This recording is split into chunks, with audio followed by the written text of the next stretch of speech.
all the days, from this day to that, for one chance, just one chance, to come back here and tell our enemies that they may take our lives, but they'll never take our freedom!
And welcome to Anti-Tyranny News Radio here on UCY.TV. Thank you for joining me this evening. We are going to dive into a lot of different topics and news. I kind of want to get into some of the convention. I don't want to really get too far into it. I kind of want to get more into the ideology behind much of what we're seeing, definitely when it comes to the left. And this ideology is really based off of disrespect for others and their property. Because again, they think, well, if you got property and they don't, well, you shouldn't. Not even looking at the facts, maybe this person's worked 3 jobs to have what they have, and you work at McDonald's part-time and you're complaining. Of course, not always the circumstance, but a lot of times it is. And people that push for this, there's a reason they push for it. And the people that buy into it, I would say because maybe they're a little naive. I have one article I'm going to get into. I'm kind of debating on what. Well, I'm going to go ahead and get into this article, and then we're going to dive into a Ron Paul Liberty Report. This article, though, something that we really need to be aware of through all this infighting with different ideologies and everything we're seeing going on. Reason.com, authoritarian responses to attacks guarantees more trouble in the future. It says, let me be as blunt and as direct as I can be. Newt Gingrich told Fox News' Sean Hannity in the immediate aftermath of the terrorist attacks in Nice, France, Western civilization is in a war. We should frankly test every person here who is of Muslim background, and if they believe in Sharia, they should be deported. Sharia is incompatible with Western civilization. A Muslim background would seem to include American citizens raising the ante on the holes of the offensive and authoritarian proposal blows in the Constitution, with special attention to the First and Fifth Amendments for starters, and if Newt is willing to go after American citizens after the attacks in Orlando and Nice, what sort of inquisition does he want to impose on African Americans and civil libertarians after the murder of police officers in Dallas and Baton Rouge? But when it comes to jackbooted responses to the crisis of the moment, Newt is in good, well, plentiful company. He and his chums are willing not only to tighten the screws on the society around them, but to risk increasing opportunities for confrontations between people and the state.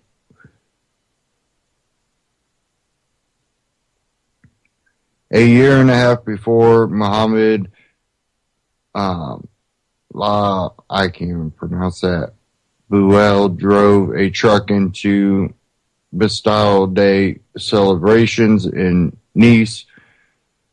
But after the bloody assault on the staff of Charlie Hebdo in Paris, George Washington University law professor Jonathan Turley warned the greatest threat to liberty in France has come not from the terrorists who committed such horrific acts this past week, but from the French themselves who have been leading the Western world in crackdown on free speech. And it's quite a big article. If you go to reason.com, again, authoritarian responses to attacks guarantee more trouble in the future. It really gets down to what we've seen here in America and what we're seeing around the world. And really, we've already known that our rights are kind of disappearing, but the rate that they're disappearing right now should alarm people. And we have a lot of issues that we haven't fully resolved here in America, but when you look at statistics, we have come a long way. A lot of people are like, well, if they're so free now, why would they be so mad? Well, it's not that now they're mad. They were mad before. A lot of minorities or whatever, they have now gotten to a point where they do feel enough freedom that they can, again, push for, ending racism. But the media hypes it up to make it look worse than it is, to incite the violence and the hatred, to push their agenda and the agenda of the elites. And they really got the youth, looking at socialism as a path to communism and how it would be so great. And that kind of leads into this Ron Paul Liberty report, The Problem with Socialism. It's something that has really been a resurgence of this communistic, Marxist, socialist type rhetoric that's being pushed in universities, and it's something that we have to address now, and we have to create those alternatives and make sure that our free speech isn't censored, where these understandings of these alternatives can be heard. Let's go ahead again, this Ron Paul Liberty report, The Problem with Socialism.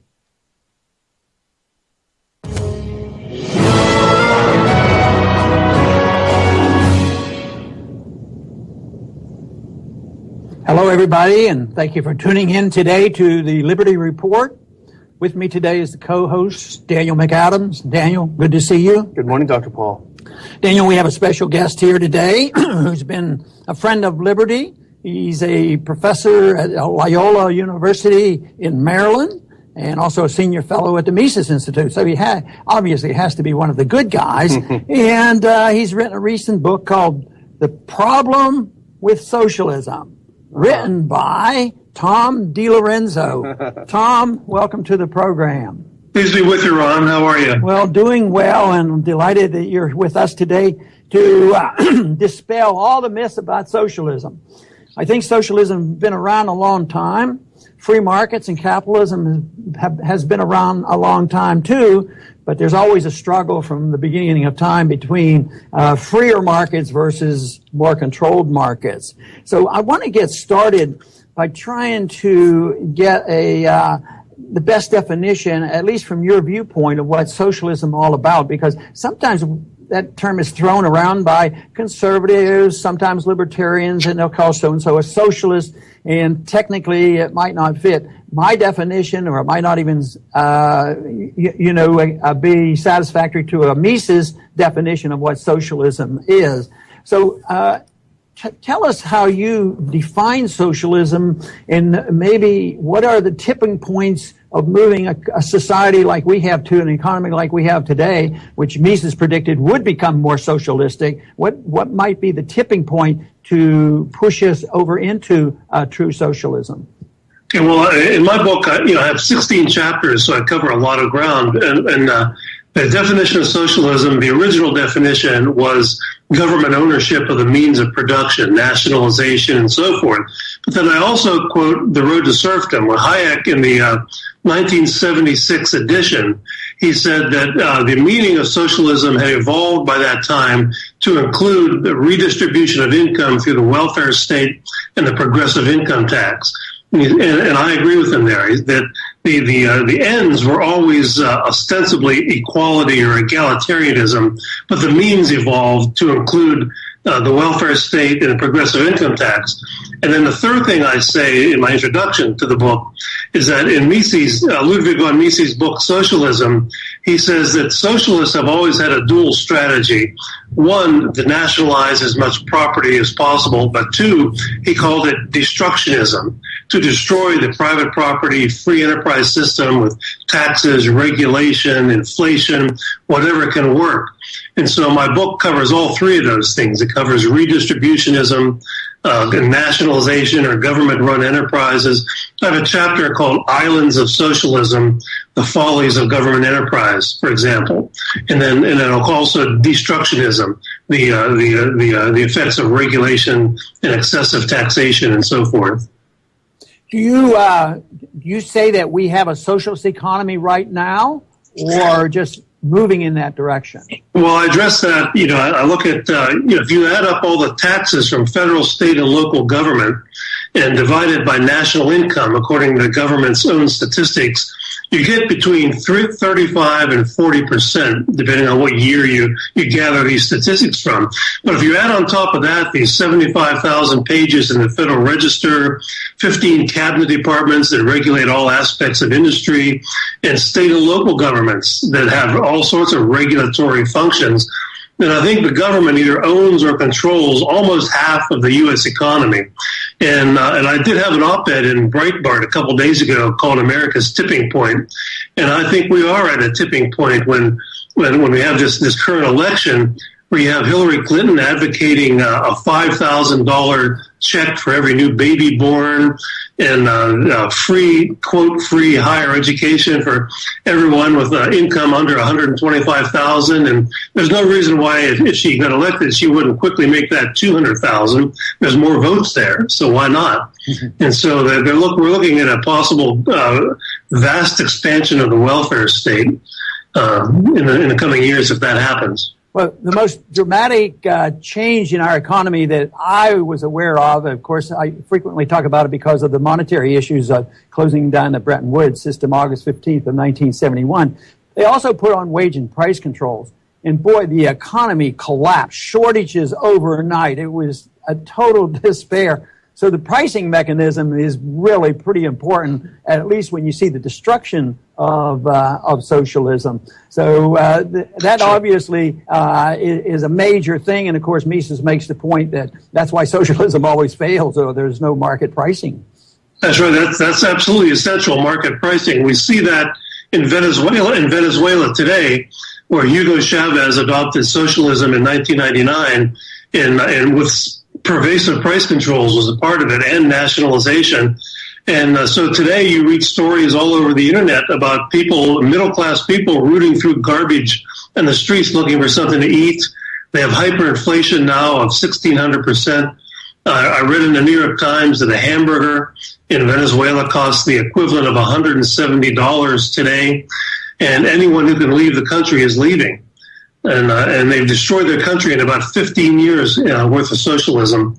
And it's interesting, Ron, that not too long ago, Univision, the Latin American television network, asked Bernie Sanders if he had an opinion of the economic implosion of Venezuela and Argentina, and he said no comment for obvious reasons. Daniel?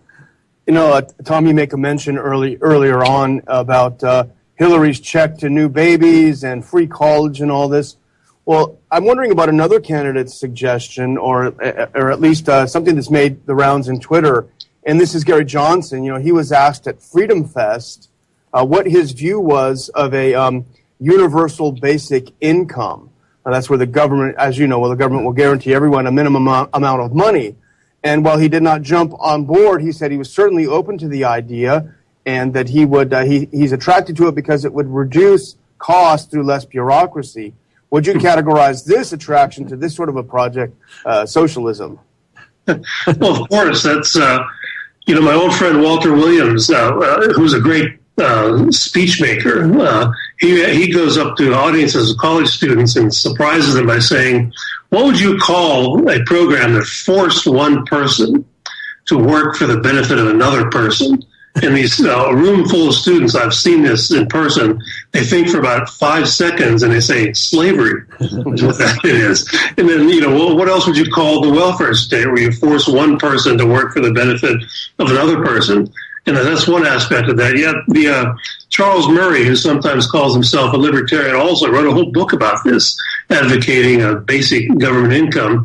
The Swiss took a vote on it about a month or so ago and rejected it, fortunately for the Swiss people. And it would just be a vast expansion of the welfare state. And it's hard to believe that any new government program would result in less bureaucracy. That's like saying putting more money in a swimming pool will make the water shallower rather than deeper. Do you ever follow up? Okay.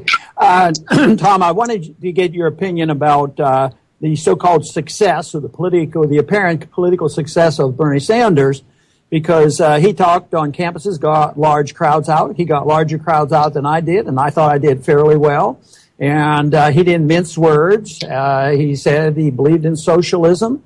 And I'm interested in your opinion about young people now, not so much when they're leaving your university, but as they arrive to your university and what their perceptions are. And do you think the young people are definitely leaning more towards socialism? Is this a horrendously bad sign of what Sanders was talking to? Or is there still hope for some of those young people that I'm still talking to over the years? Because I'm a little bit more optimistic, but, it's not as easy for me to say, well, we have a lot of young people, they're interested in self-reliance and they don't want to be like Venezuela. What's your assessment of the young people today? Yeah, well, that's why I wrote this book. The target audience is the millennials and their parents. But, there was this Pew Foundation poll that said 69% of voters under 30 said they could vote for a socialist for president. And that's kind of an alarming thing. But it's been my experience, though, that, I had Bernie Sanders supporters in my class last semester. And this was a class of freshmen and sophomores. And I just asked them, I said things to them like, well, I don't work for free. My doctor doesn't work for free. And so how could it be that education or healthcare could be free? Somebody's going to pay for it. And many of them had looks on their faces like it was the first time anyone had ever brought that up, that there is no such thing as a free lunch. And then once I teach them about opportunity cost, which is a pretty simple lesson, they get it. They understand it. And several of them, the students in my class, turned into people who resented Bernie Sanders because it struck them that he was playing them as fools by offering them something for nothing. And I found that they're also very interested. I put the debt clock up on a screen on my classroom. It's this clock that has, it moves about 10,000 miles an hour as every dollar of government spending adds to national debt. And they understand that this is their bill to pay, that this is going to be on their backs to pay.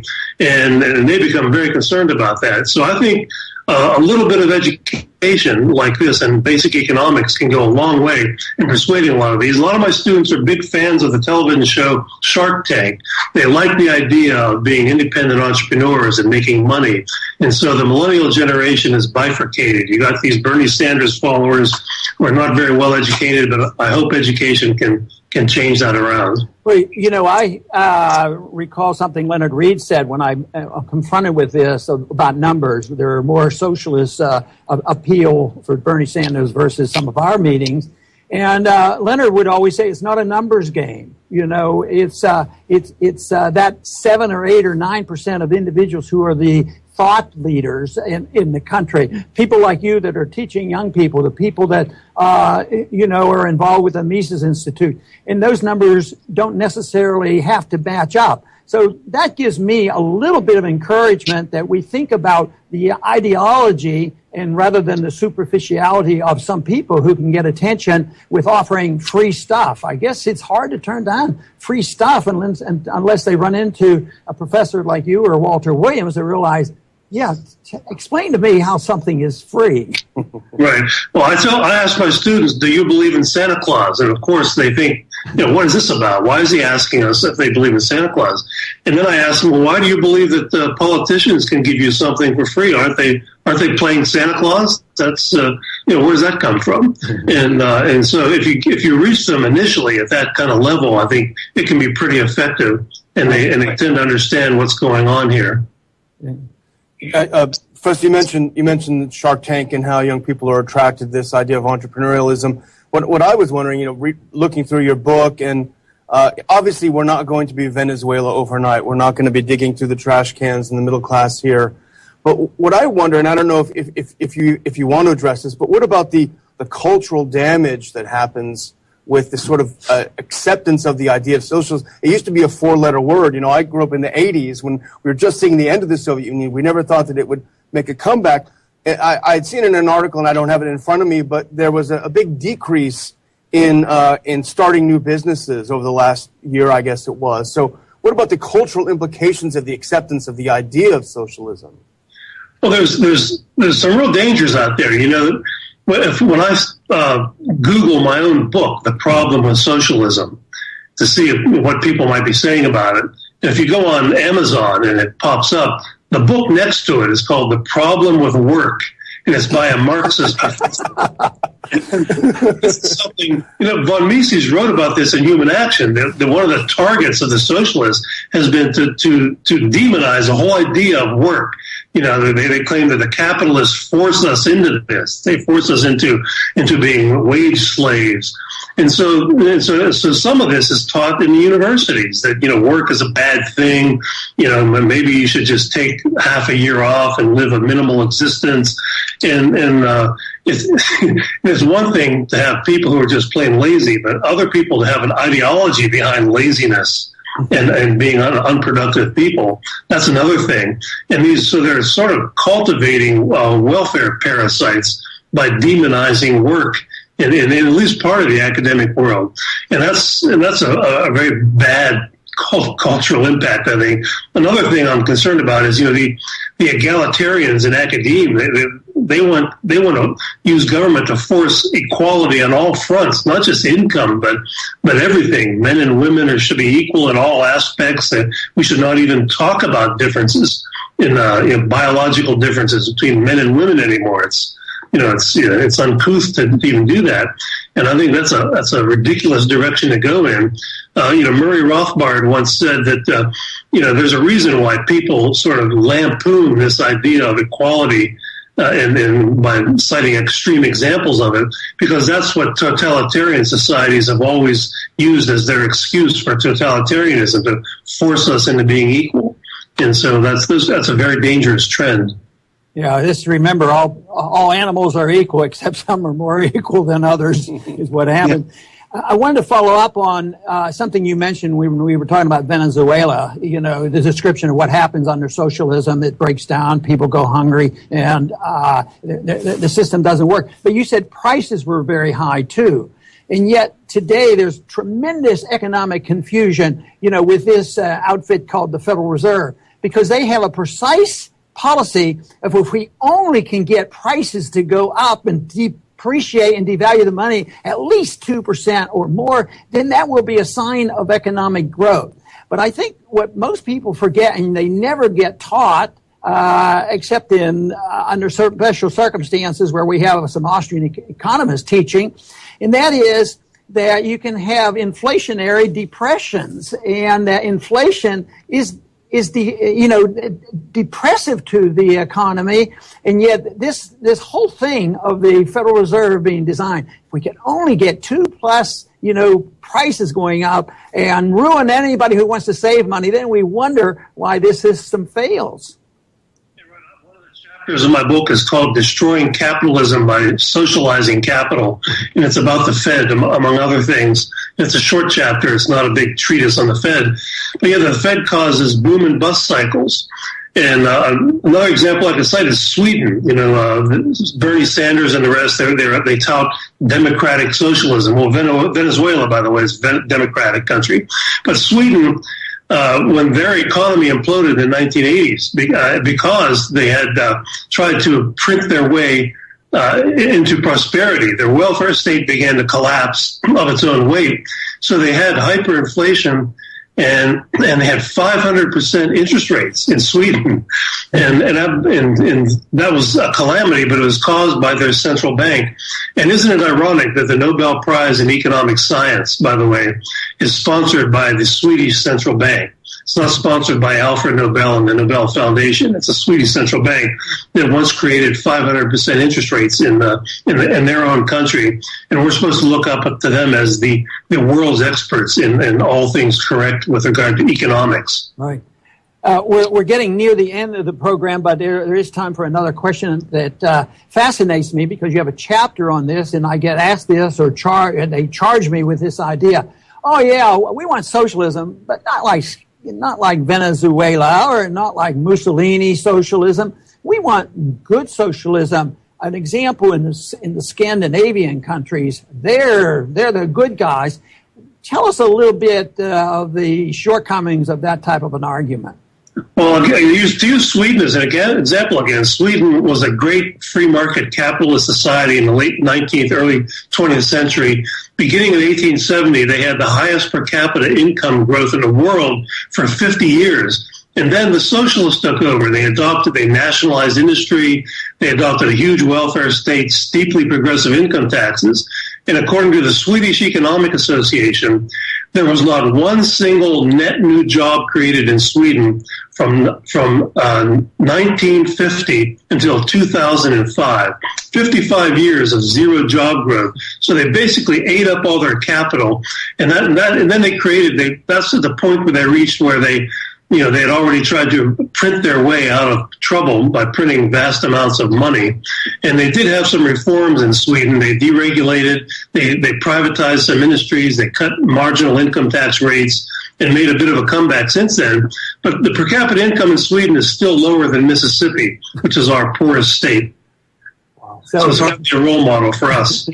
So they want some people want us to emulate the Scandinavian countries and Sweden, and avoid all the pitfalls, which is obviously not going to be possible, because I think the ideas of collectivism are alive and well, but I'm still the perpetual optimist, believing individuals like you and others who are out there changing people's minds that there is a difference. And the other thing is I think there's a vacuum out there, and this thing is going to come apart, and maybe we'll do much better than Venezuela by, providing an alternative to it.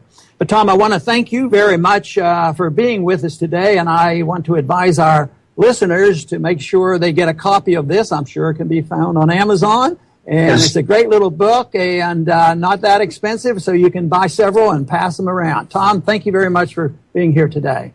Thanks, Ron, and thanks, Daniel, for the brilliant questions. And I want to thank our audience for being with us today, because this is obviously an issue that is very important and timely when we've just gone through an election where an avowed socialist did quite well. And it tells us that we have a job ahead. We have to refute it. We have to do it intellectually. We have to offer a better idea, and we have the opportunity because socialism fails. Socialism can't work. It didn't work in the Soviet system or the Mussolini system or the Venezuela system. And as Tom just described, it didn't work in Sweden either if you look at the true facts of the matter and just not gloss over them. So socialism is just armed might forced by the government. It's not freedom. And the best example I think Tom did was citing Walter Williams that said, when you take from one and give to the other, what's this called? And these individuals who lean towards socialism, they say, oh, if you take from one by force and give to another, that's called slavery. Well, that's what socialism is all about. And it's slavery in the economic sense. And when you have an authoritarian government that imposes social regulations and telling people how to live, it's a form of slavery and domination and tyranny. In the same way overseas, if we do it with foreign nations and tell other people what to do, it's the same type of use of force which always fails and doesn't work, and that is what we have to refute. And that is refuted by the principle of the non-aggression principle, that we should accept this idea that nobody, especially government, can't use force to make and remake the world, cannot regulate the economy and not tell how people should live. Under those conditions, I do believe that we could have peace and prosperity. Thank you very much for tuning in today to the Liberty Report. Please come back soon.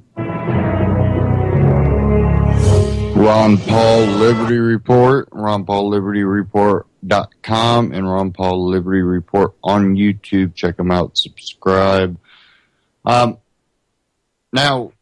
most of these Bernie Sanders supporters, you can't even bring a lot of these things up. They literally, start cursing you down or, just they will not actually have a legitimate conversation. Others will, and I've met some, and they kind of because they're so emotions, this whole election cycle, emotionally involved in, we're getting the short end of the stick, which I will agree. A lot of citizens get the short end of the stick, but a lot of it, again, becomes of your own making because of your unwillingness to actually educate yourself. And I'm not talking about going to school. I'm talking about having a true, involvement in the things that affect your life, where you are 100% when you go look into something. You don't be someone that just leaves all kinds of stones unturned. You need to start flipping mountains over. It becomes one of those things that in a lot of situations you will have a root ideology, but you might not have, the best understanding of solution. But that comes with the, true seeking of what you want and how it's accomplished. And I think a lot of true libertarians really understand that. And, a constitutionalist will look at as the Second Amendment, where a libertarian looks at it as a natural right. And it's the understanding that you're not going to have this utopia. This utopia is something that the left always promises. And they always claim that, it's the libertarians that believe in this utopia where you don't need government. And it's untrue. It's saying that government is only an addition to... Sorry, I'm getting little updates. The government is only an addition to the problems that we have in society. And the bigger government gets, the more they become the root of a lot of issues within society. When you look at libertarian ideology, it basically comes down to we want to live peaceful. We want to, have choices, prosper, or, live the life that we choose. Some people might want to be minimalists. Others might want nice, shiny things. And you have the freedom to seek out whatever lifestyle you want.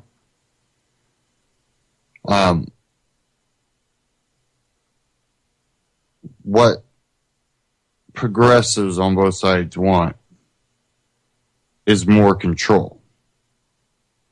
Because some of them actually believe they can create this utopia. Others go, hey, life is short. I want to get power and lots of it before I die. And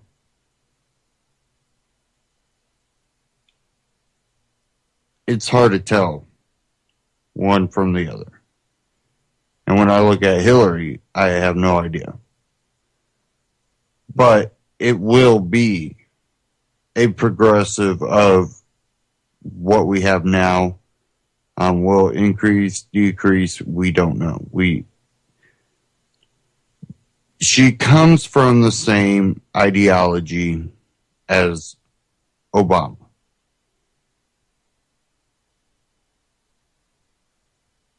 That Saul Alinsky ideology. Why I say it's hard is Obama followed, Saul Alinsky's work. Hillary knew Saul Alinsky. Hillary took his ideas and revolutionized his ideas. See an interview with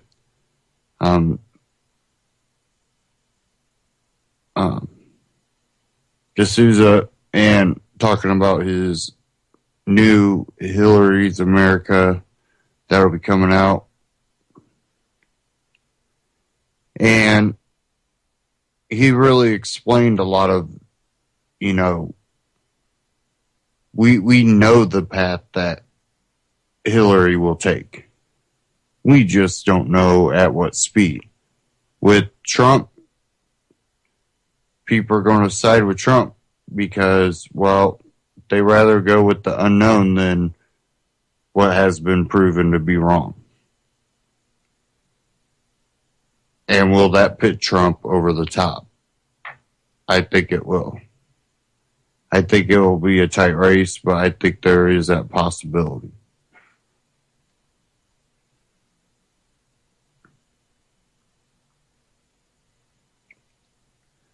And honestly, I don't even know if he believed that would have been a possibility.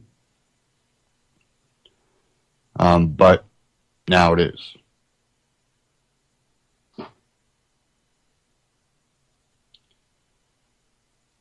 Okay. I want to try to get these clips out of the way.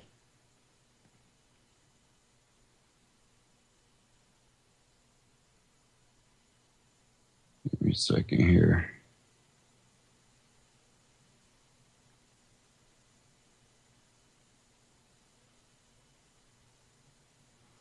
Okay. This one from Ben Swan. Since we're talking about Hillary, I wanted to go ahead and cover this reality check. No charges against Clinton prove one very important thing. And You need a website. Why not do it? give me a second here. Wix. It's easy to create your own stunning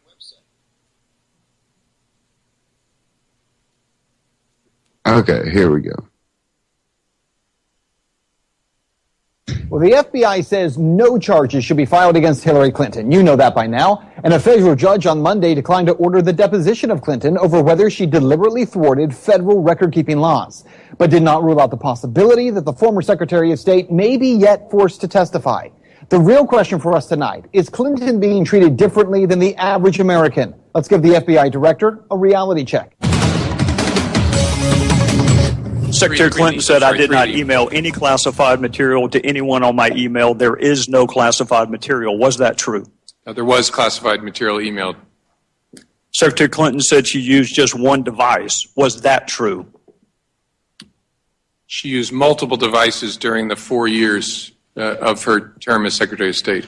Secretary Clinton said all work-related emails were returned to the State Department. Was that true? No, we found work-related emails, thousands, that were not returned. Well, Republicans on Capitol Hill hit FBI Director James Comey with a barrage of questions just weeks ago. At the center of that questioning, if Hillary Clinton, as Secretary of State, mishandled classified information, how has she not been charged yet if the answer was yes? Well, here was Comey's answer. And we don't want to put people in jail unless we prove that they knew they were doing something they shouldn't do. Well, by now, we all know that the FBI ultimately determined not to charge Clinton. But do you understand why? Well, first of all, there are 3 levels of classification set by the U.S. government: confidential, secret, and then top secret. Comey said that the FBI found 110 emails in 52 email chains from the Clinton servers that contained information that was classified at the time they were sent or received. Now, of those email chains, 36 were found to include information labeled secret. 8 were found to contain information labeled top secret. And that means the repeated claims made by Clinton for months that she never sent any classified material that was classified at the time is not true. I never sent or received any classified material. There is no classified materials. There was no transmission of any classified information. So why was Clinton not charged? Well, Comey said he did not recommend Clinton be prosecuted for gross negligence because only one person in 99 years has been. To be clear, by any straightforward interpretation, Hillary Clinton broke the law. The law bans negligently hosting classified information in an unauthorized location. It sure looks real careless to me. The question of whether that amounts to gross negligence, frankly, is really not at the center of this, because when I look at the history of the prosecutions and see it's been one case brought on a gross negligence theory, I know from 30 years there's no way anybody at the Department of Justice is bringing a case against John Doe or Hillary Clinton for the second time in 100 years based on those facts. So what you need to know is that what Comey said during his testimony is that opinions are irrelevant. The problem is, it was Comey's opinion that led to no charges being filed. The bottom line, it was a value judgment on whether or not, letter of the law aside, Clinton's conduct was immoral enough to warrant charges. Now, that's certainly something that reasonable people can disagree on, prosecutors and likewise.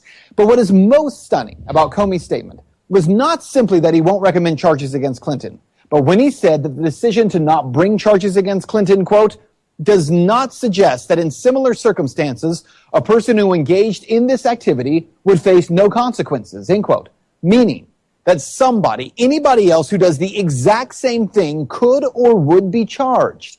And that alone demonstrates what so many people are upset about, that there absolutely are 2 sets of rules. One for the ruling class and one for the rest of us.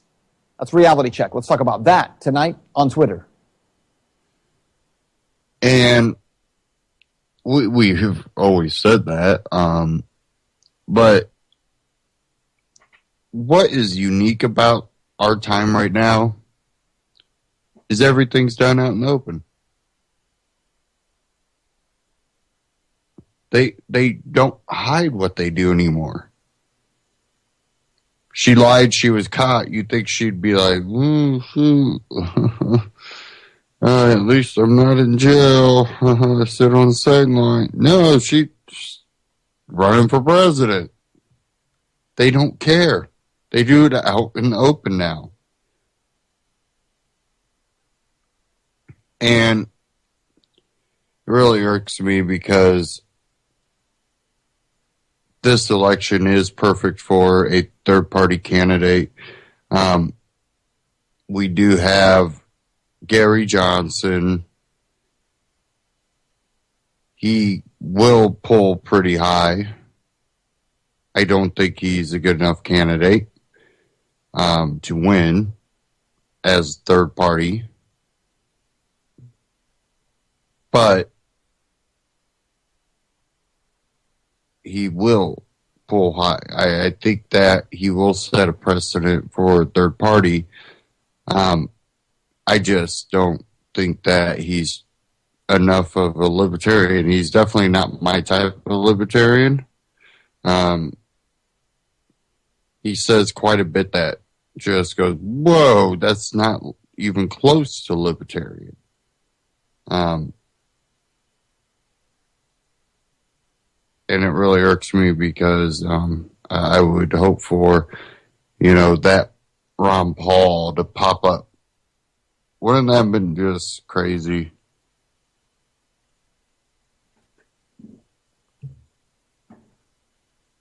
Ron Paul popped up, started pulling even up there.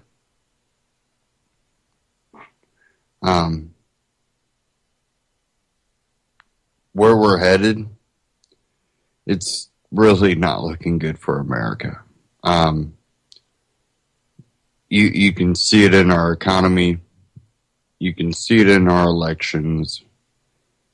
You can see it in the urban areas.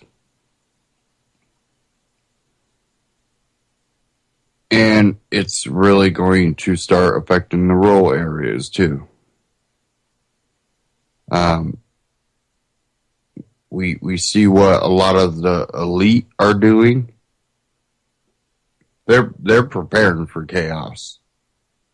When you have a lot of these very wealthy people buying up lots of property, building compounds,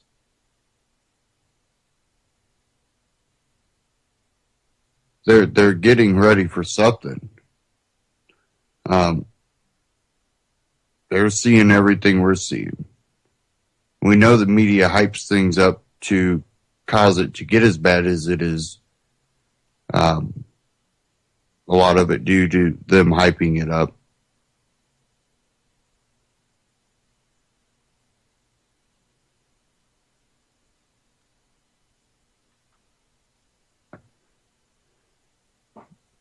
Now, you see what happened with Alex Jones. It's all over media, social media. And, I kind of seen that happening when we've seen how violent some of the red flag bearers, shall we say, and they were yelling Nazi scum at Alex Jones while they're waving a communist flag, basically.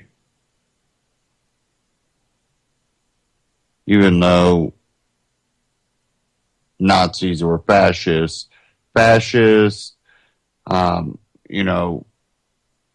socialists, the communists, they're all the same. They're all on the same spectrum of ideology.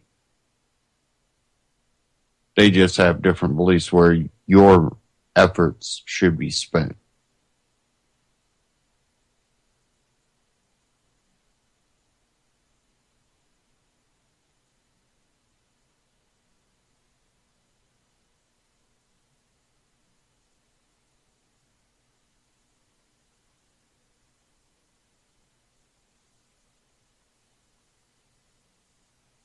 Okay. I want to get on here.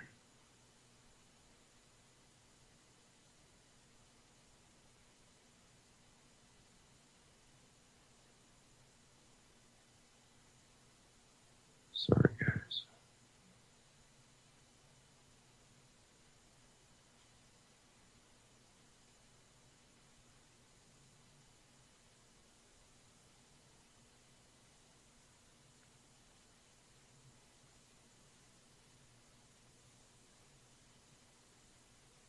Okay, finally. Get my browser back up. Christopher Green, AMTV, Turkey Coup, what you need to know. And now,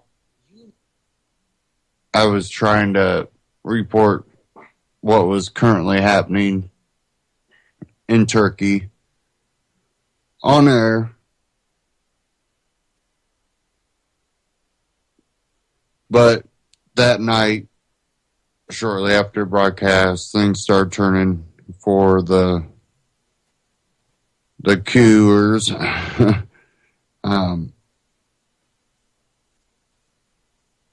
There's definitely a lot of weird things that happen. Now, kind of during the broadcast, I mentioned that there are a few reports it was only portions of the military and how quick they gave up. And what this signals to me is the military, these people were led to believe that there was going to be a full military coup. You know, minus the officials, some certain officials, definitely head of police and stuff like that. Well, they initiate this coup. The rest of the military doesn't join. They allow this helicopter. They keep flying over real low, allowing this helicopter to engage, and then finally shoot it down after it's done a little bit of damage. It seems like this was a setup to initiate more dictatorial power. And I think it worked. And these guys were patsies in it. Now, if that's true, what that also does is it hurts, you know, other militaries around the world to stand up to dictators in their own country because, oh yeah, there's this plan. This plan. What happens when, you know, they pull Turkey on us? This was all set up. False flag. And now there's a lot of reports out talking about that. It was something I already kind of was looking at like, something isn't right. There's something not right when that little of the military comes out. Other military nowhere to be found. Except the jets. And it was police and civilians.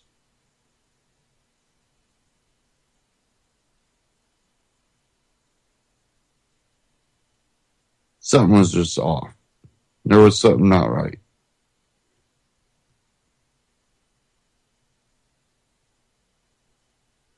Okay. Let me go ahead and get into this.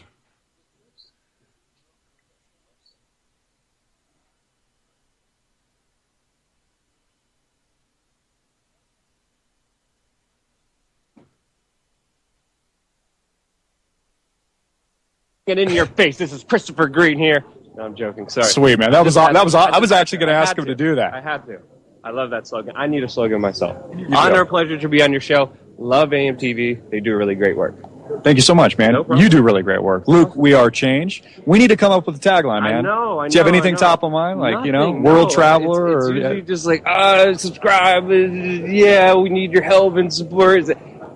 What tagline I should have, let me know in the comment section below of this video, and I will use it. Or at least for one of the videos. You make it really weird, and it's the top one on the comments, I will use it. I promise. Just at least once.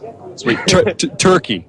Big breaking story. We put out a couple of videos today. People are like, Christopher, why aren't you talking about Turkey? I'm like, well, because the video is coming out today. We recorded yesterday, and then we had to render them. It took like 3 hours. We had to post thumbnails, do all that work, etc. So you covered some of this today, I think, on your channel. What are your thoughts? I mean, this is a massive change, upheaval potentially in the Middle East.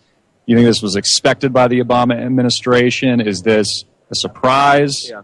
I don't think anyone expected this right now. From all the initial reports that I've been seeing right now, it looks like the coup may not even be successful. It looks like it's a portion of the military, and there's reports of course, tanks on the streets, the airport's being closed down, no flights coming in. There's a report of an F-16 shooting down a helicopter.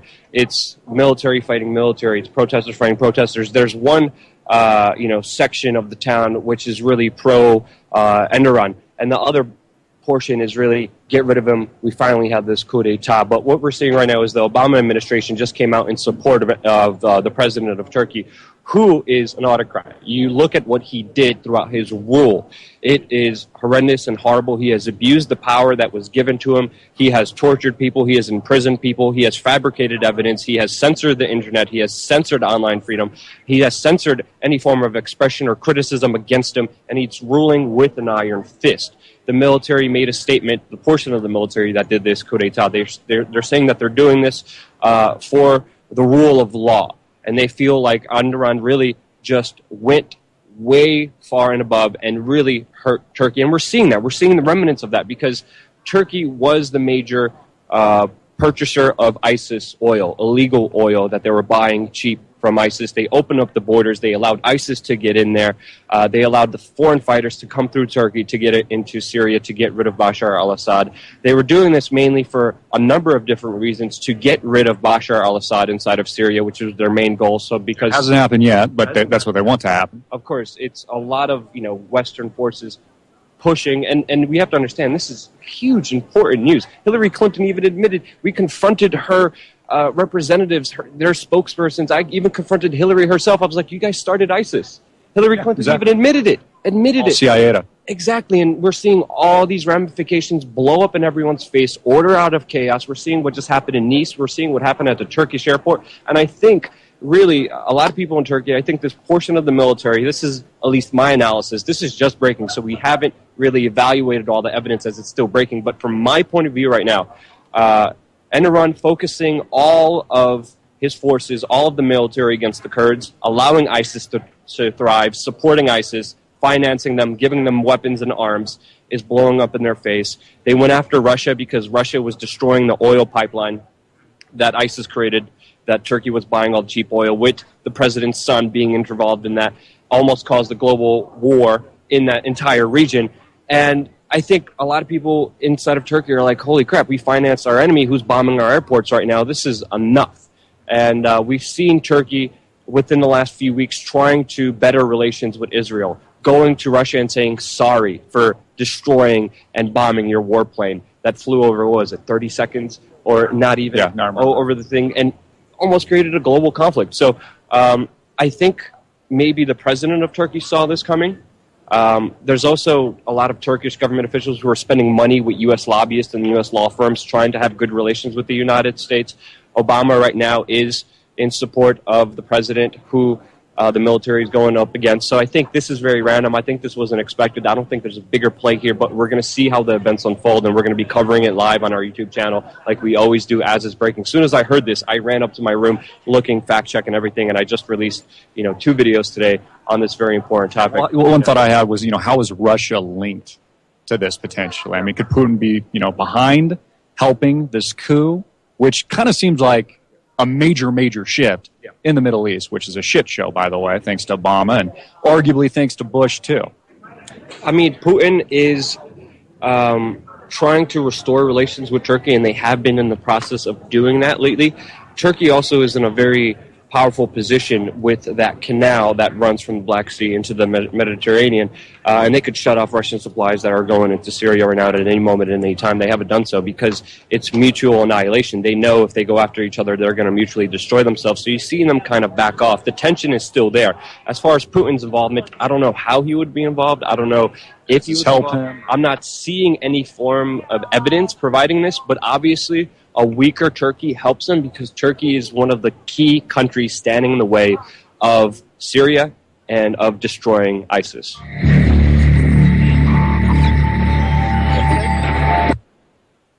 And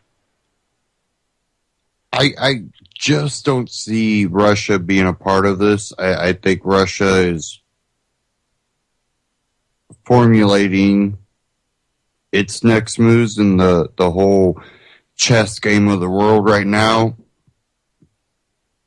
I think at this time it wouldn't be in Russia's best interest to, try to involve itself in a coup d'etat. I just don't see them looking at that as a reasonable thing. I think it would be more internal. From everything I've looked at, this really points to, you got to look at how many people they went after. And I'm not talking about the soldiers. I'm talking about judges, teachers, professors, all the way down the line. They had names. They were prepared.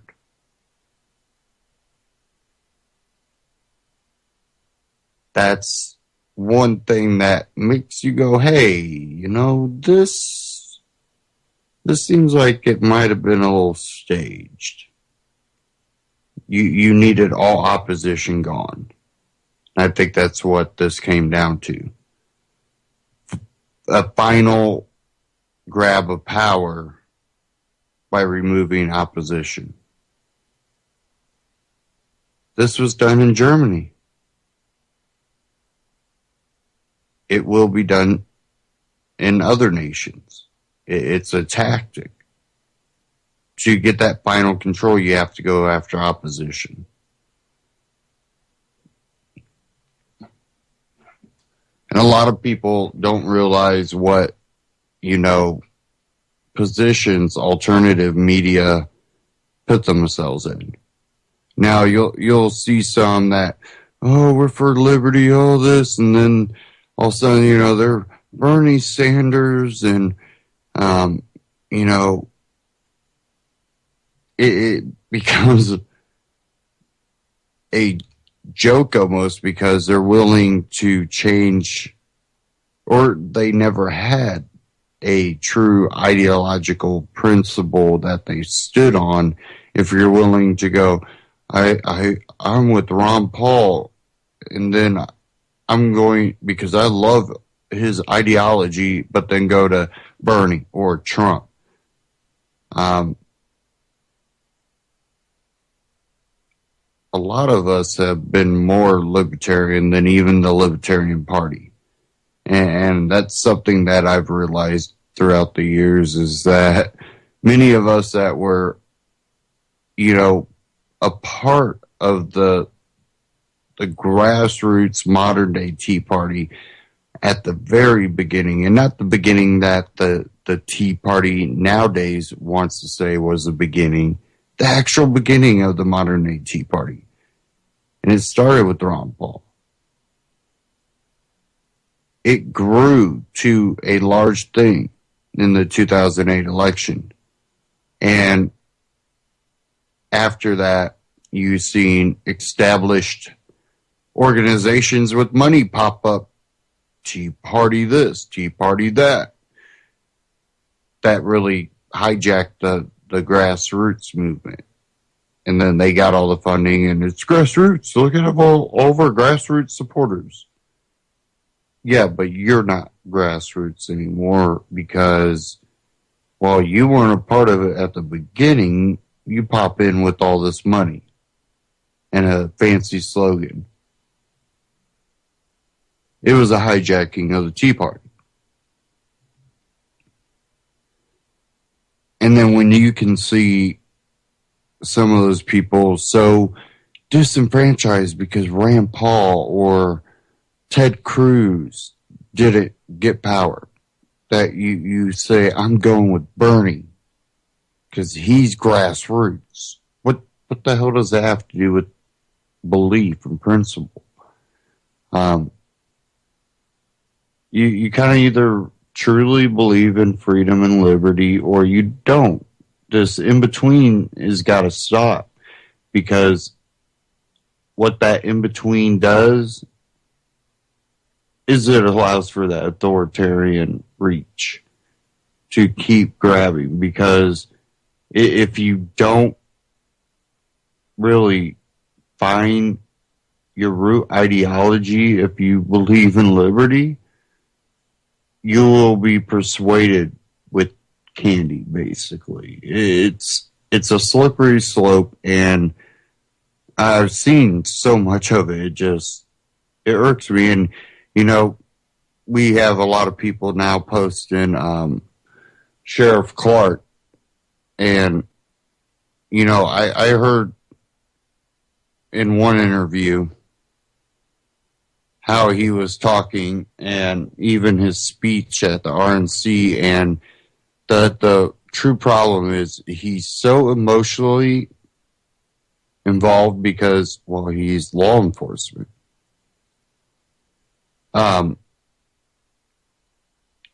He basically came out and said that he's glad when these cops get off on,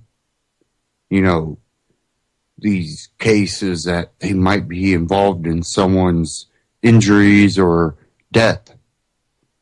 And that kind of irked me because, I don't agree with these shootings. I don't agree with just, randomly attacking anyone, let alone law enforcement. But I also think it's the duty of good law enforcement, if they have true morals and good ethics, they would call out the bad law enforcement and say, we need to look at what these people do. These people need to act in a different way. When you treat all of society as a suspect first, you're going to have a society of suspects. What does that do to law enforcement? What does that do to society? You're seeing it.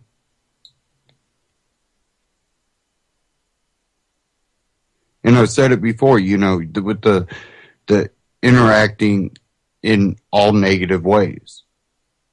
I don't know of one person that has a cop get behind them going down the highway or the road or anywhere. Go, oh, now I feel safe because there was law enforcement behind me. Most of the time it's, oh no, I'm going to be hassled by law enforcement.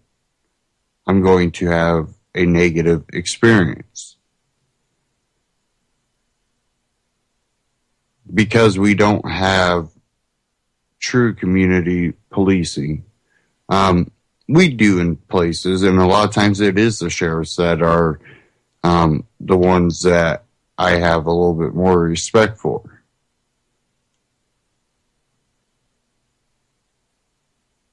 A lot of the city police that I've met are kind of pretty meat-headed. They want to, they're all about getting out there and getting rough. Just kind of that, almost that steroid, that roid rage, whether they are or not, they kind of have that attitude. And I think a lot of it comes in the training, and a lot of it comes in this brotherhood that accepts it. Again, if you're going to be good law enforcement, then you have to start changing your ways, and when others don't, call them out. Because until you do that, you're not going to have the respect of the people around you, and you can turn this into a police state, but it only turns into violence.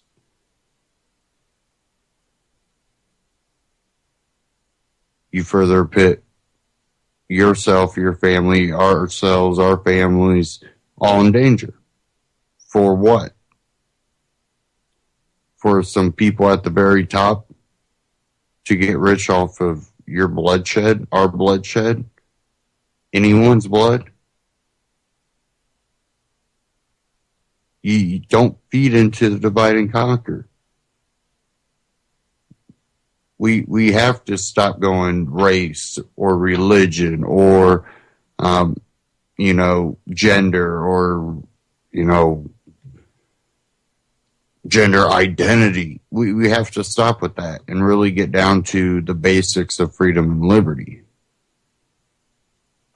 Getting to choose your own lifestyle, your own way of living, whether you want to be a farmer or live in the city and be a, office worker or club owner, whatever you decide to do.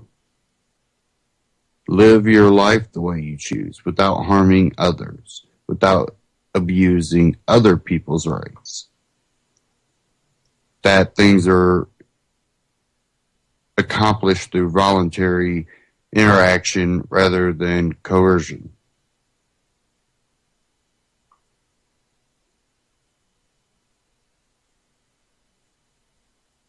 Because otherwise, you're only feeding into giving a certain portion of the population rights that others don't have, which then infuriates those others.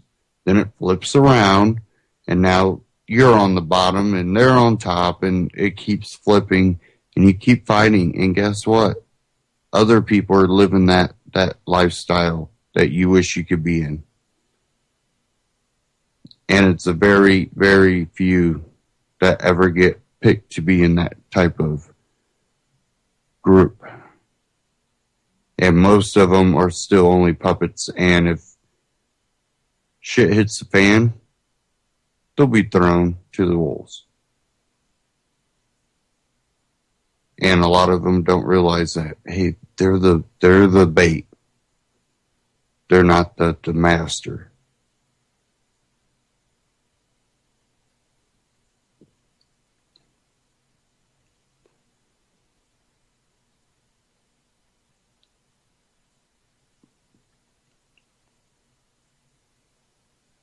Okay, give me a second here.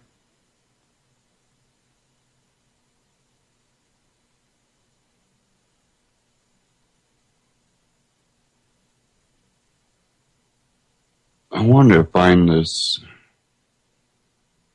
one, Dinesh D'Souza interview, if I can find it here.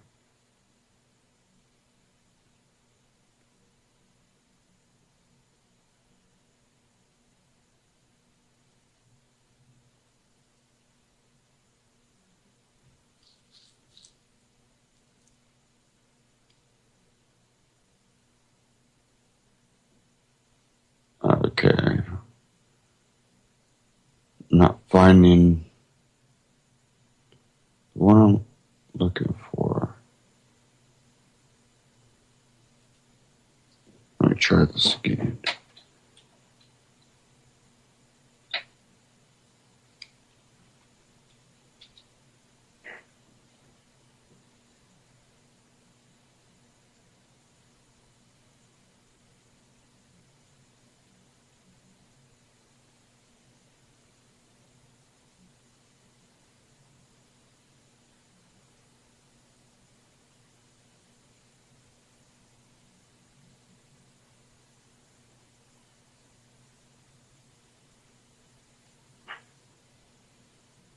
Okay. I can't find the one that I listened to.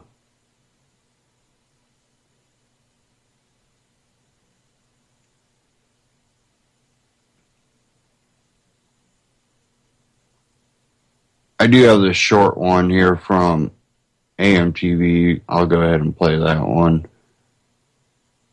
But this kind of gets into the ideology and the belief in the way Hillary came to being. And really, she is Obama on steroids, basically. So let's get into this AMTV Dinesh D'Souza. No filter here.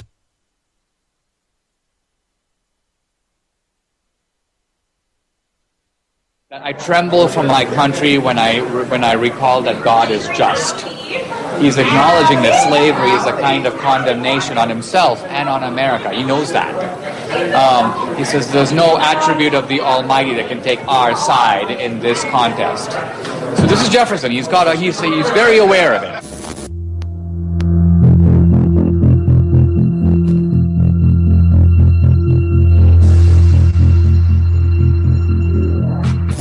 Dinesh, maybe a little more information on your film. It's launched, I think, July 25th. Is that correct? No, July 22nd. It opens July 22nd. nationwide. Yes. You think this will be bigger than 2016? I think it will, and I hope it will. The issues are more urgent. It's a lot better movie, and it's releasing in a much wider way. I've got the other two movies behind me, so I'm optimistic that this will take off in a bigger way. Do you think you've been unfairly persecuted by the administration, Obama? Well, I mean, look, let's just say that no other American has gone into the lockup for doing what I did. I mean, that's just a fact. My case involved no corruption. I exceeded the campaign finance limit. It's true. Normally those cases go to the Federal Election Commission. You get a fine and some community service. I think I was selectively prosecuted. Why is there a double standard? Why can Hillary Clinton get away with, building a massive infrastructure with private emails, et cetera, but you have to face, Because we are under a very corrupt administration. Hillary is even more corrupt than the Obama administration, but the Obama administration has made a decision to protect her. So Obama's been signaling for 2 months now to Comey and to Loretta Lynch, Hillary's my gal, leave her alone. And I think they got the message. In my case, Obama was not exactly happy with my movie, and he unleashed, through his administration, the dogs of Eric Holder and the Justice Department against me. What are your thoughts on Donald Trump? A bit of a wild card, echoing themes that have become neglected. The most politically incorrect man in America. I like the fact that he's unapologetic about his wealth in a way that Romney was on the defensive. He's a bit of a wild card. I don't really know what he would do, and so I'm kind of choosing between something I don't know and the evil that we do know. We see a lot of division in American politics right now. Of course, there was a tragic death of 2 young African Americans. The mainstream media is propelling this narrative. Maybe it's something you'll even explore in a future film. Do you think this is engineered, or do you think this is a real race war that we have in America today? No, I don't think it's a race war. I think really what's happening is that the urban plantations created by the Democrats are boiling over. They've created these plantations 50 to 75 years ago. They stuck people in them. They make it difficult to leave. It's not just the blacks. I mean, there's plantations for the blacks, but it's reservations for the Indians, ghettos, barrios, and slums. So the Democrats have this terrible legacy that they have created. They're responsible for it. Those neighborhoods are run entirely by the Democratic Party. The difference between the old plantation and the new is that the people in the new plantations keep voting for it. What is your goal with your film, the Hillary piece? Is there The goal of my film is to get people to think, to enlighten them, to show them things that they don't know, and to try to, it's also to unify and mobilize conservatives and Republicans. It's try to convince guys on the fence to rethink their assumptions. It's to flummox and dismay the left. You think Hillary Clinton wins? I hope not.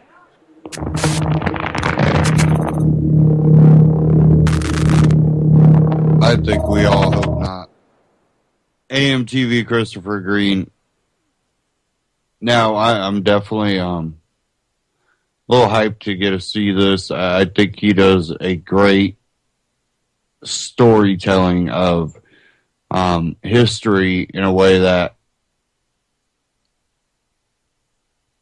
we're not supposed to know.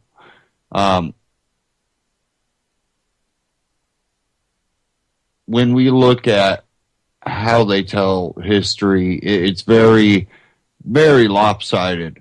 And then, of course, you have the other side that plays off of that and wants to distort it for their own beings.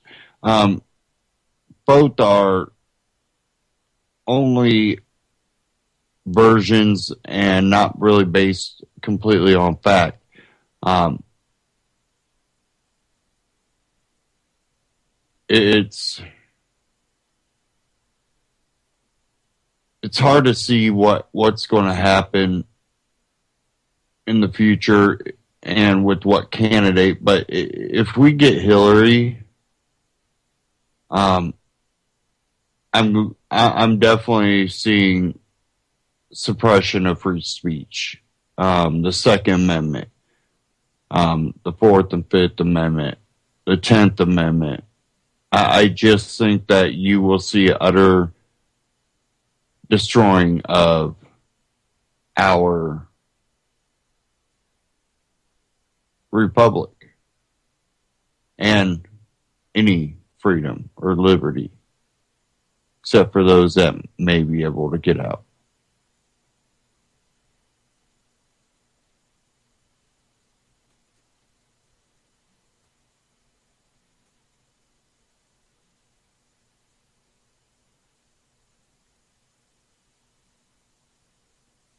Okay.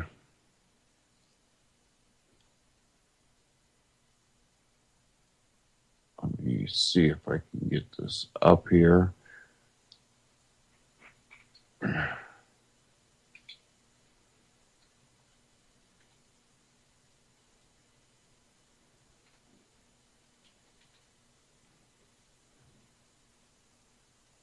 So many things open here. Okay, here we go.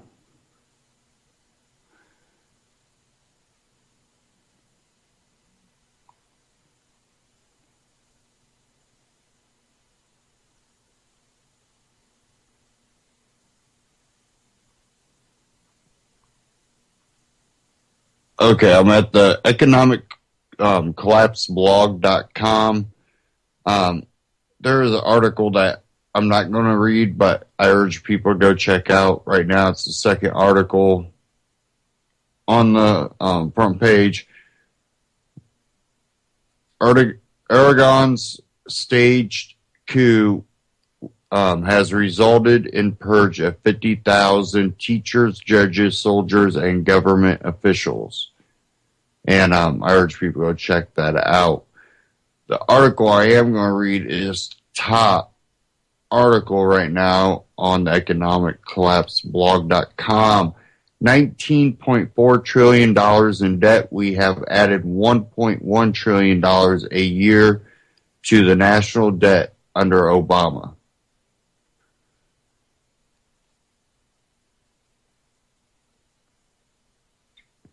In 2006, U.S. Senator Barack Obama's voice thundered across the Senate floor as he boldly declared that increasing America's debt weakens the U.S. domestically and internationally.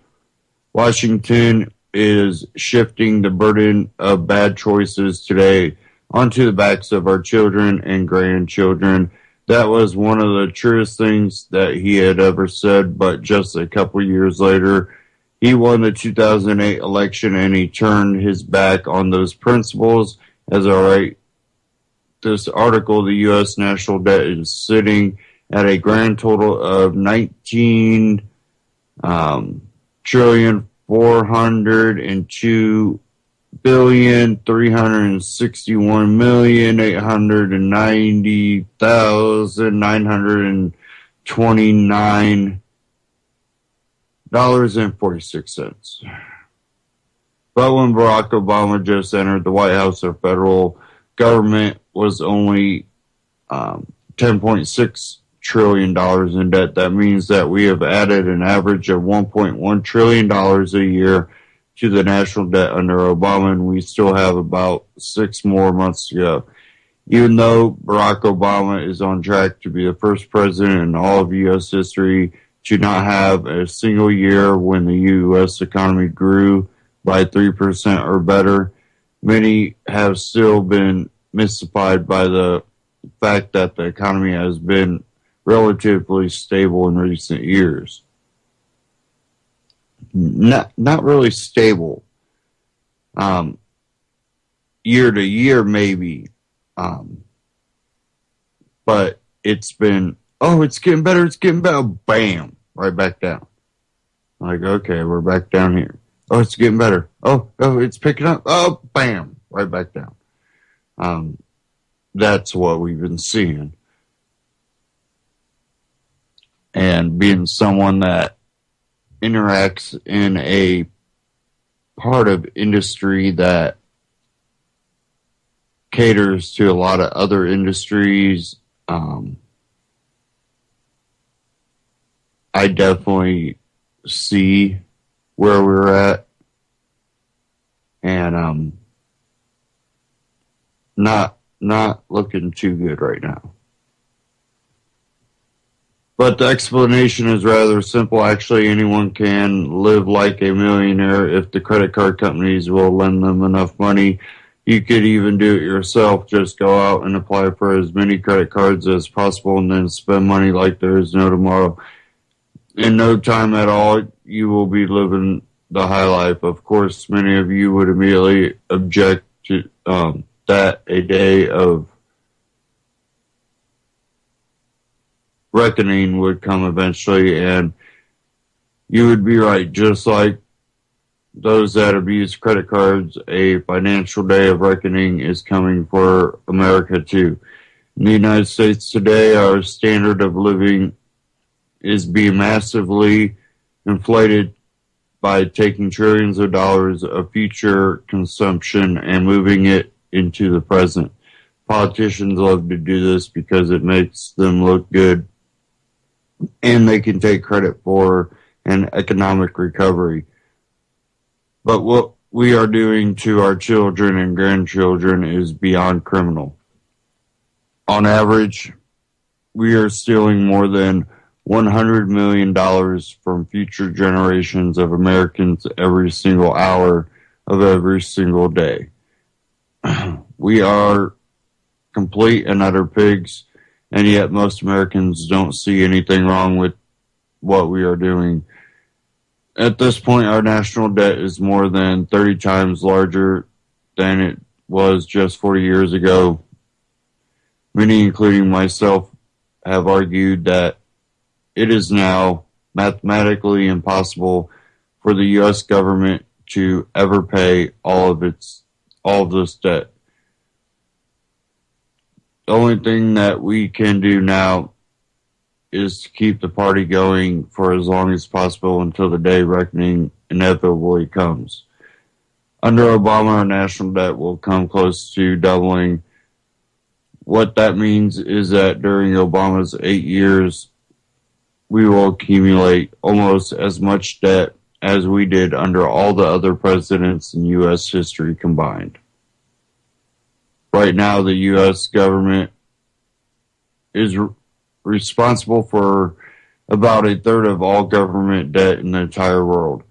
Fortunately, the financial world continues to lend us gigantic amounts of money at ridiculously low interest rates.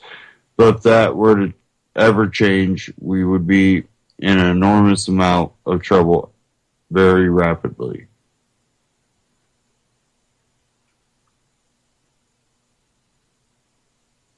And I'm let you read the rest of that, the economiccollapseblog.com. We are in trouble because other countries are realizing that America is starting to collapse in on itself. We are getting to that point.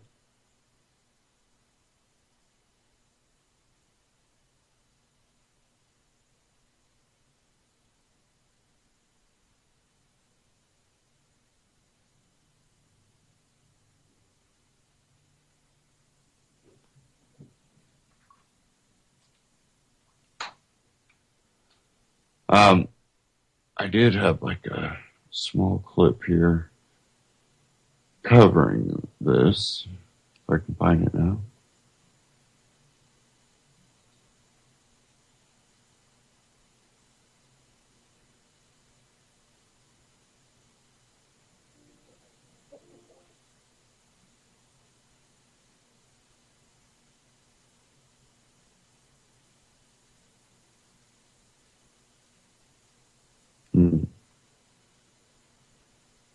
Where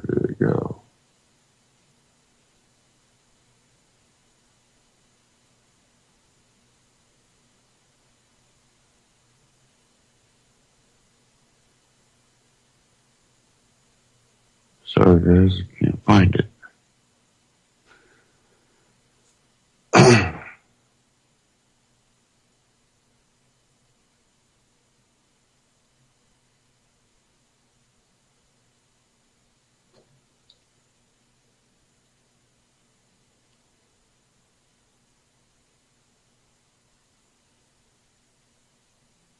Where did it go?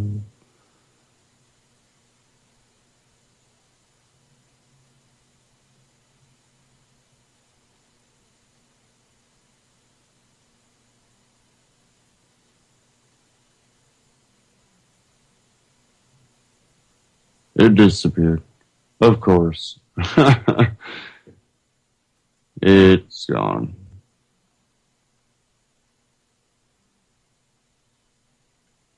I guess we'll just go ahead and move on. But what I'm trying to say is we are headed in a situation where the more our national debt increases, basically not really increasing, but the rate that it's increasing.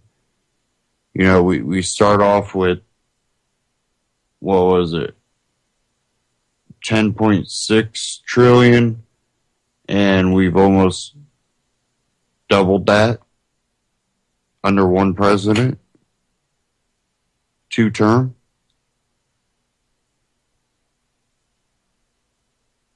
Think of what the next president can do, and when other nations go, we're done.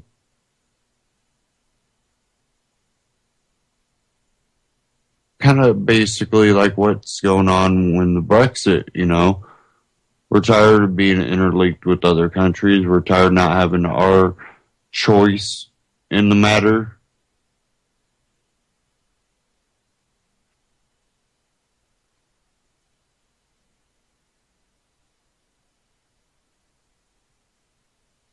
I think that we are definitely not looking good. And again, I don't see what any of these presidents are going to do to help. I don't.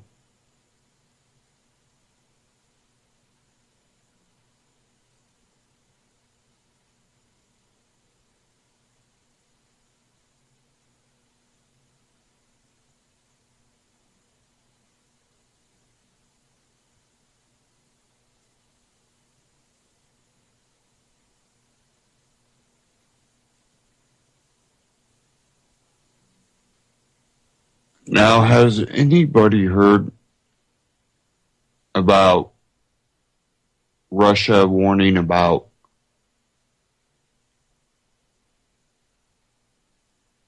the chance for World War? I've seen a lot of articles. I know he's been warning about everything going on in the world, that we are basically in a world war. I guess that's something to be said, but what's going to hit us first? That or, what's going on here? What's going on worldwide is also going on here. Just maybe not to its entirety. But how long does that last?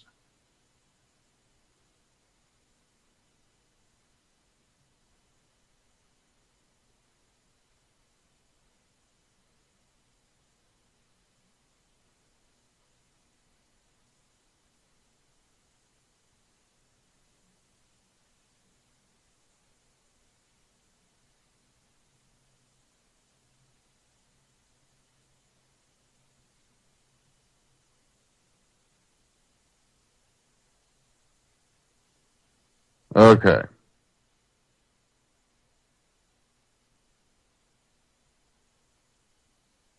Sorry.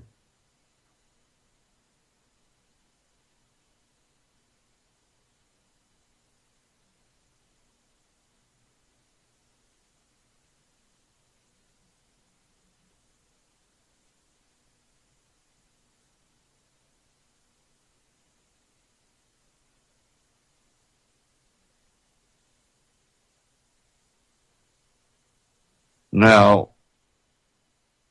there's talk currently that Ted Cruz and others are going to launch some coup against Trump at the convention. Alex Jones put something out.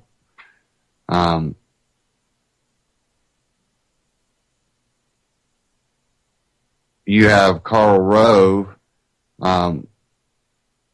coming out saying that the Libertarian Party, the only option, which I've said before, I kind of wonder if Gary Johnson was their alternative if Trump won.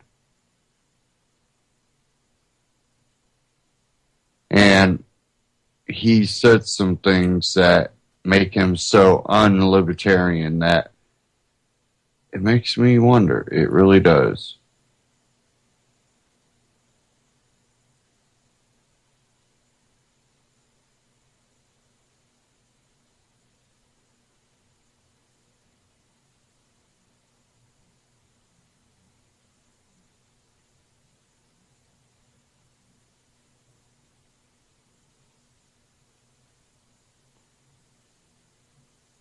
Now, there was a little girl, someone posted this from Pokemon Go's photo. Only thing that I've seen that I've liked about Pokemon Go. And it's not the little girl exactly playing it. What she did is she started her own little Pokestop shop. So people come find Pokemon there. And she had what looked like to be blue juice or Kool-Aid with blue bags of, looked like some ranch tortilla chips, then some red Kool-Aid looking stuff with the nacho cheese tortillas, and then some yellow bag of potato chips with some lemonade or whatever. Entrepreneur. That's it says here that she is making $200 per day. Little girl knew how to get the money.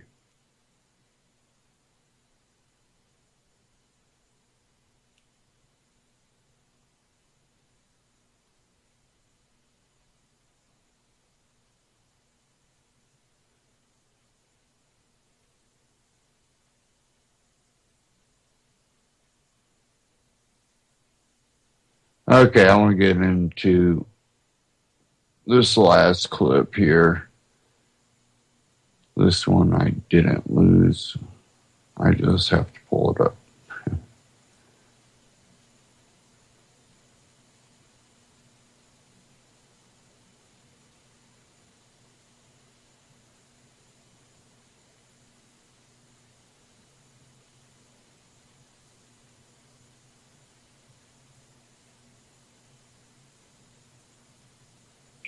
Do.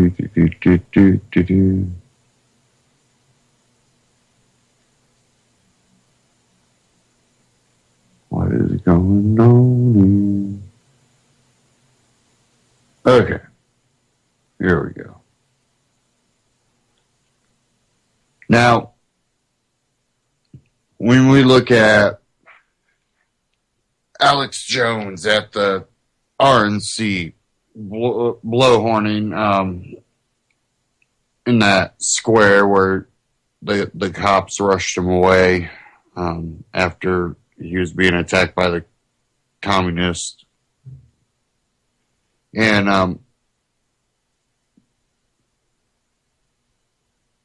I look at that whole thing is playing into exactly what they want. If you go blowhorning, you're not going to get a message across. Definitely with a lot of these groups. you're only pushing them away even farther from your way of thinking. Now, if you actually have legitimate, conversations, and you can shoot down their ideas and beliefs with just plain logic, some of what you heard in that Ron Paul Liberty Report, you'd be amazed. They have to go back and start rethinking.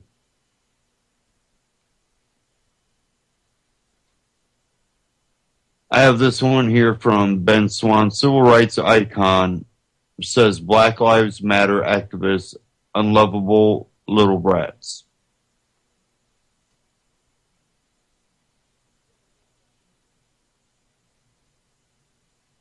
Here we go.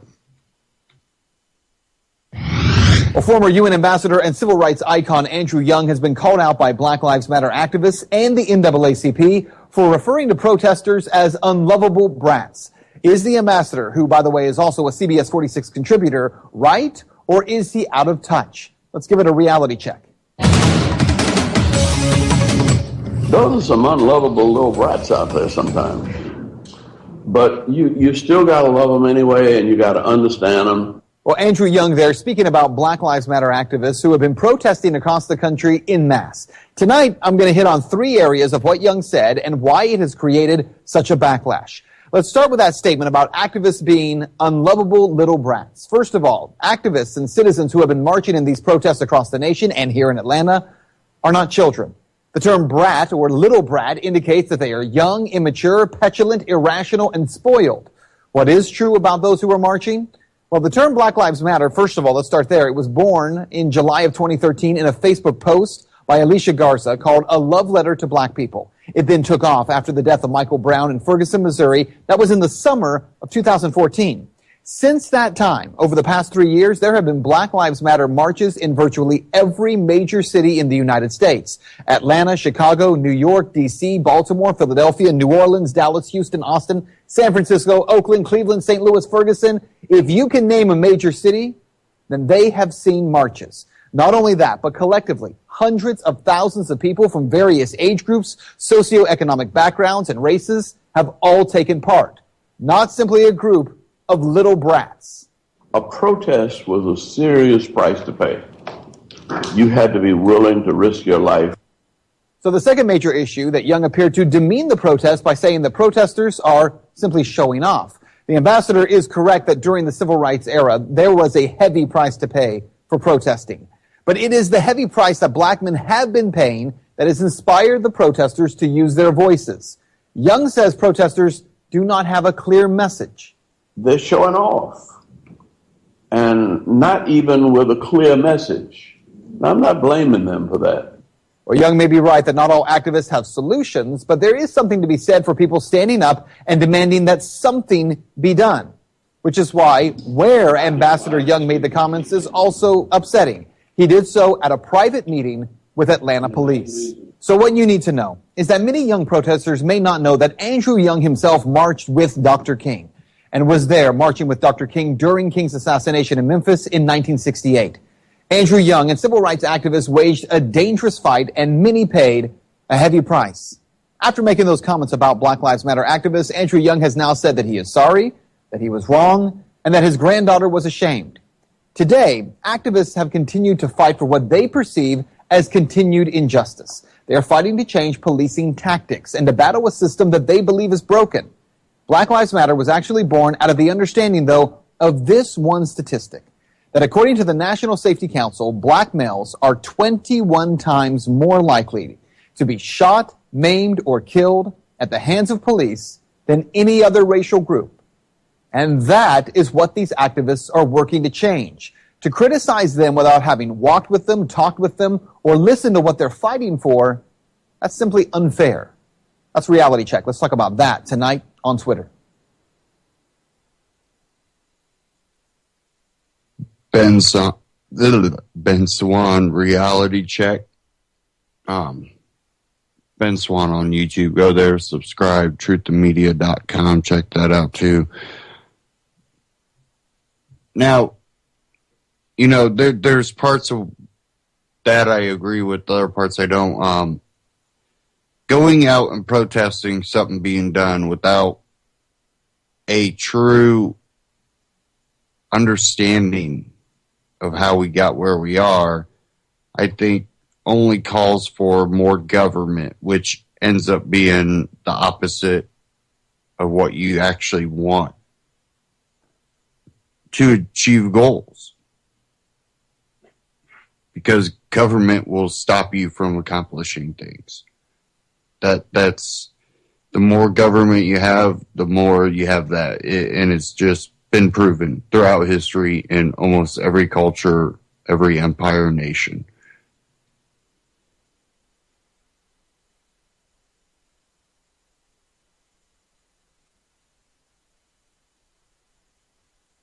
It's when societies are able to breathe and experiment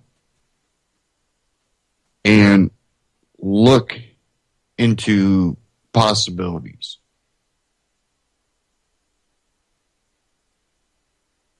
Whether that be a lifestyle or, a religious belief. With one understanding, you don't abridge other people's rights to the same thing. But that also means that you can't dictate because something offends you. Again, if that person's sticking to not trying to use coercion or force to impose their beliefs on you and abridge your rights to your own lifestyle, what happens out in public, you can't control. Because that's not your property. That's for everyone. You will get offended, but that doesn't give you the right to push something upon someone. And it's not something to get angry at just because you're offended. It's something to go, that's not what I agree with. That's their choice, not what I agree with. Most people that don't have a strong belief in what they say they believe are usually the most threatened by the exposure of their children to other beliefs.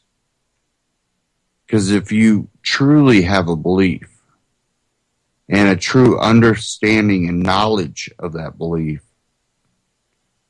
and it's a good belief, then you can shoot down arguments. And, people are like, well, then you start getting into science versus religion.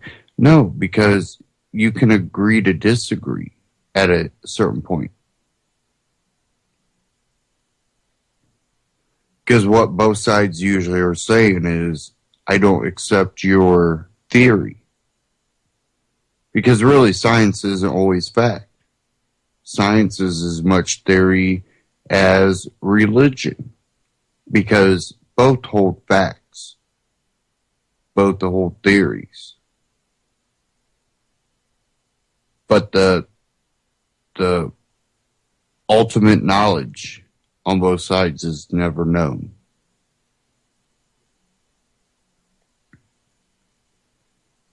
And that's the same with society. Take all the guns away. Oh, then, we'll be safer. Good theory.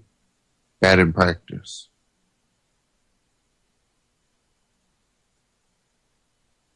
History proves that.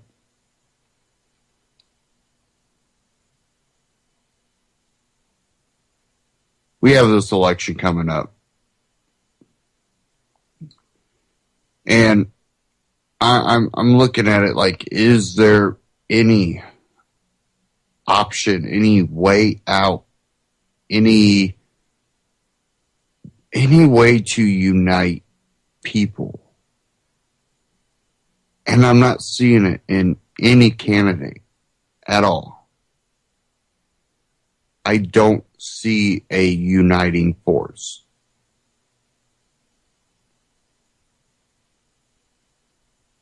But I think that there's something that is starting to sprout. And that's the people that have been sitting by watching all this happen, finally standing up and going, you don't get it. You really just don't get it.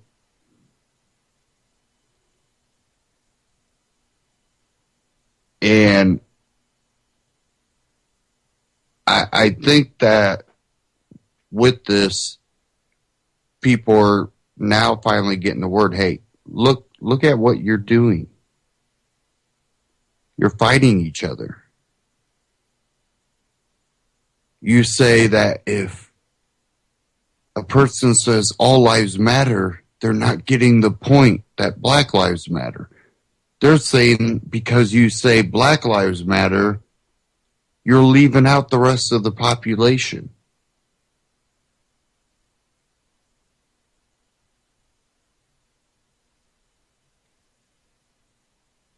And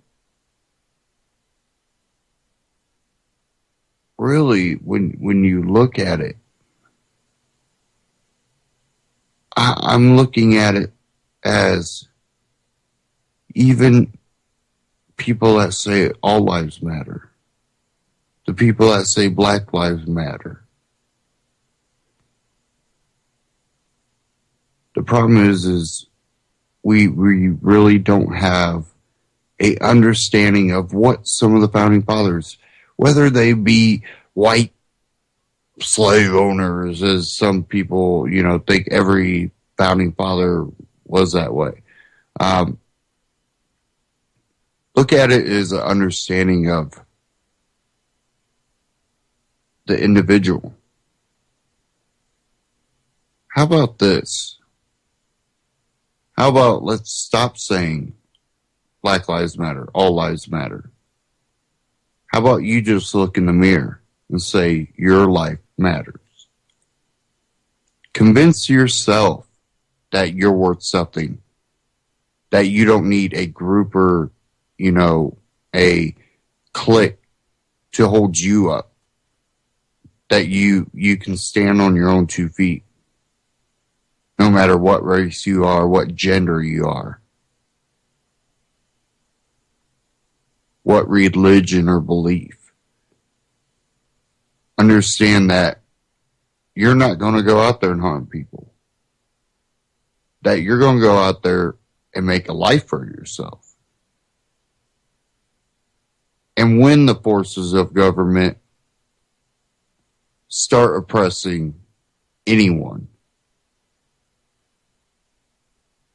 the population has a understanding that my life matters. Therefore, that guy, his life matters. That guy over there, his life matters. The people that are doing the force against innocent people will then be recognized.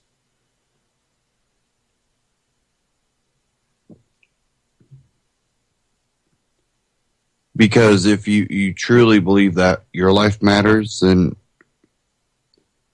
your first instinct isn't, well, my life matters, I should go out and harm people. If you truly believe it, it's my life matters. I should be able to accomplish whatever I want to accomplish. I want to become a retail sales. I want to become a manager. I want to become, a little mom and pop store. I want to start a chain of companies. I want to invent something. I want to do TV. I want to become an actor, a model. It's not worrying about everyone else. And that's what the media pushes. They push it day in and day out. They want you to worry about each other So you will fight each other. Oh my gosh, that person has more than me. And it becomes about that person, not you. Don't look at it and go, that person has, they'll go, nice. I'll take one. What do I gotta do to get one of these? How can I increase my wealth? Some people will be like, man, I don't want none of that fancy stuff. I want a cabin in the woods. Do it. I really think that we can become a better society when we don't allow government to control society through all these mind games.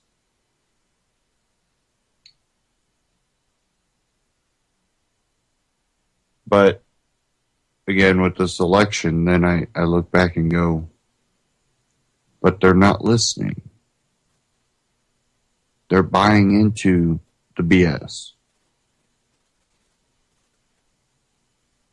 And so even though, I try to be optimistic, I'm also realistic.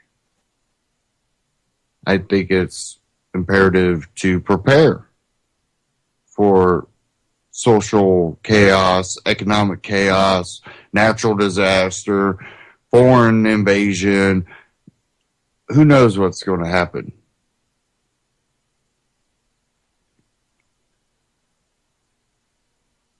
I urge people to always do something to prepare.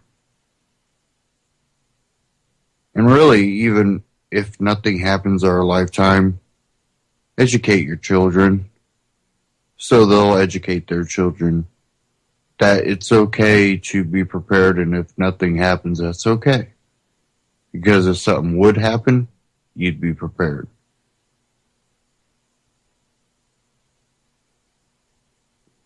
And really, don't buy into everything the media says, but be aware of things that the media says. I always say kind of read between the lines. Talking about being prepared, before we end this broadcast, go to ucy.tv. Scroll down towards the bottom. There's an Amazon button. If you click that, you can shop through Amazon and get all kinds of cool gear. Pretty good prices, same prices you would get directly through Amazon. But when you click that button, UCY gets a little kickback to help cover operating costs on the network's end. Go check them out. At the top, you can also click at UCY support and donate. And one of my favorite supplies to go to, definitely with non-GMO seed vaults, medicinal ones too. My Patriot Supply, if you go to antityrannynews.com/My Patriot Supply, it'll take you there. They got great water filtration, water straws, and they also, again, have the non-GMO seed vaults. You got your vegetable garden, medicinal herb, and cooking herbs. Great deals right now. If you go to antityrannynews.com/My Patriot, we'll get a little kickback to help cover operating costs. You still get the same great deal, same great prices and shipping. So go check them out. Also, if you go to antityrannynews.com/metal, take you to Amagi Metal. Don't forget your gold and silver. Thank you again for tuning in here on UCY.TV to Anti-Tyranny News Radio. Stay tuned here on UCY.TV for all the great broadcasts coming up after this. And stay tuned here Friday for our broadcast. We hope to bring you some more updates from the convention and the campaign trail, along with economic and political.